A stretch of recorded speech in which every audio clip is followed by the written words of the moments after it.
Alright, in this video, I'm going to be going through page 149 as well as page 150.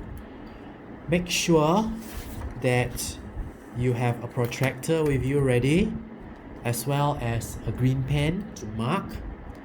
If you got the answers wrong, I would suggest that you use the protractor and try measuring it again. Okay, now I have gone through part A as well as part B yesterday. Now you realize that I did not put any answers for estimate, because when it comes to guessing, any answers are possible when you guess, but of course we are talking about making smart guesses. So your answers over here obviously cannot be any numbers bigger than 90.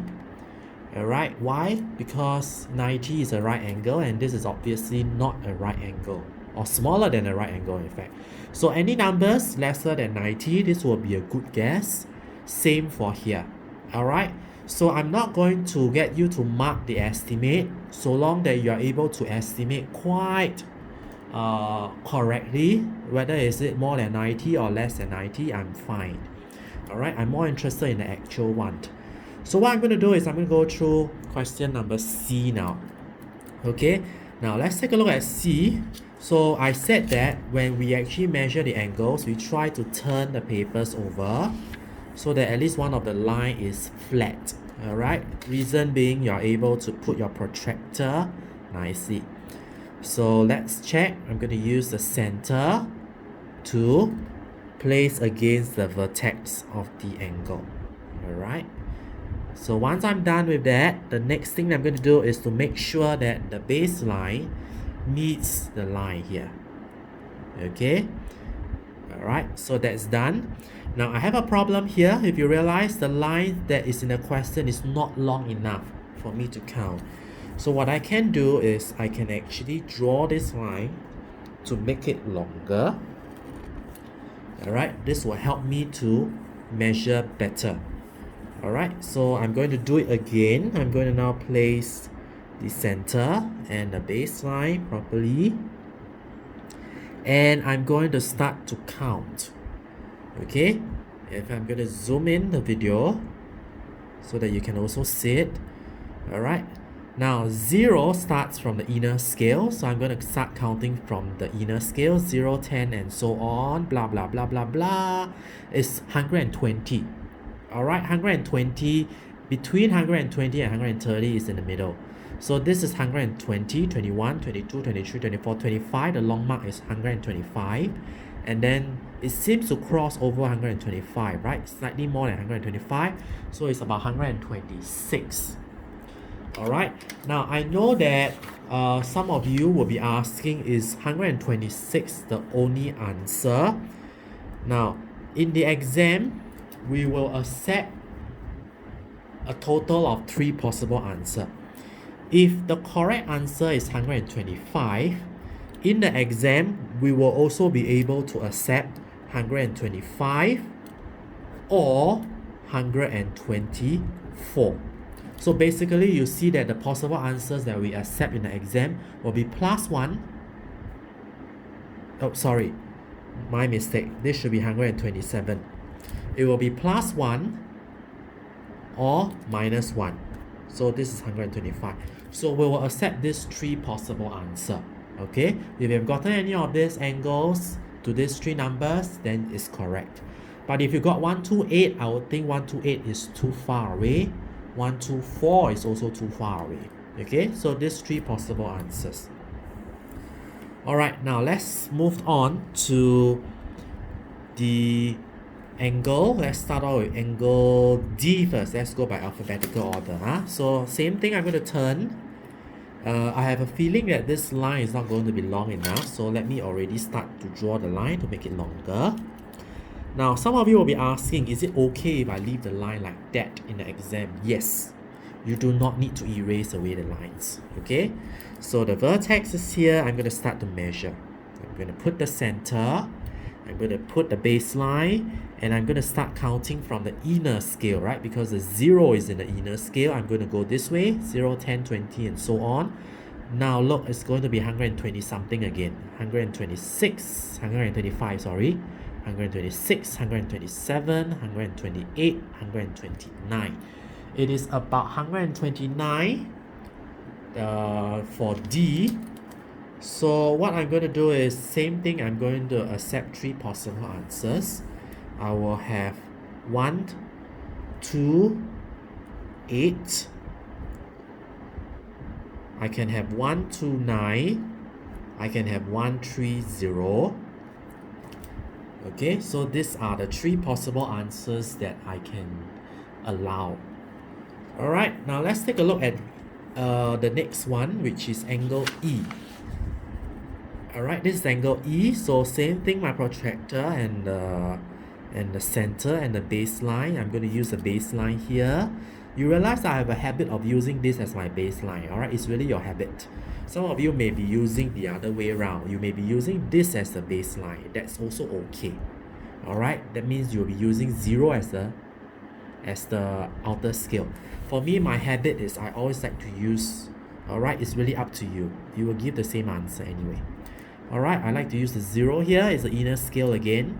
So 0, okay, let me put properly. This is not properly put, Now it looks like a very nice right angle, isn't it? 0, 10, 20, 0 from the inner scale, and all the way until 90. This is a very obvious answer. It has to be a right angle, 90. And of course, I would accept 89 or I will accept 91 as well. Okay, so that is for angle E. Alright, now you might be wondering, if this is a right angle, shouldn't they be putting this symbol? Remember when we learned last year, we said that if it's a right angle, we label it this way, right? Now, there's a reason why they do not label it this way. Because if they do, then they are telling you the answers, right? They are telling you it's 90. So, they purposely change it to a curve like that so that you don't know that it's a right angle. It looks like a right angle, it is a right angle in this case, but they will not show it in the exam sometimes. Okay, so just take note. Alright, now the last angle will be angle F. So same thing, I'm going to turn the paper, I'm going to move, and I'm going to move my protractor, center, my baseline. Okay, it looks like my line is not long enough. So same thing, I'm going to draw my F out longer. Alright, so let's put the center and the baseline. It seems to be quite a nice number, alright? My 0 is in the inner scale, so I'm going to start counting from here. 0, 10, 20, 30, 40, and reaches a very nice number, 50, isn't it? Okay, so for F, it's a very nice number. I will put it as 50, but I will also accept if you put 49 or if you put 51 degrees. 3 possible answers. Alright, now next page, that's a little easier because the protractors are already given. So 125 degrees will be from 0 all the way to 125 here. So the angle must be this big one here, right? This angle here. So this angle is either called ABE. Of course, you can always write the opposite, EBA. Okay, that's for 125. Now what about 134? This line, obviously, this angle doesn't obviously give me 134. This one we have already known is 125. Okay, this is 180. No, so let's go the other way around. From 0 to here is 50 something. So it cannot be this angle. How about from 0 all the way to here, 134, right? So this angle is from C to B to D. So CBD, I can also put the opposite, DBC. Alright. Now 180 is easy. Some of you have learned ahead. You know that 180 is another special number. It means angles on a straight line from 0 all the way to 180. or from 0 all the way to 180. So it is a straight line angle. We call it ABC or CBA. ABC, CBA. Now 46. So I see a 46 mark here. Alright, so I will start counting from 0, which is from here. 0 all the way to 46. So the angle will be ABD, because 46 is here. So ABD, or opposite will be DBA. I reverse the letters. Now 55.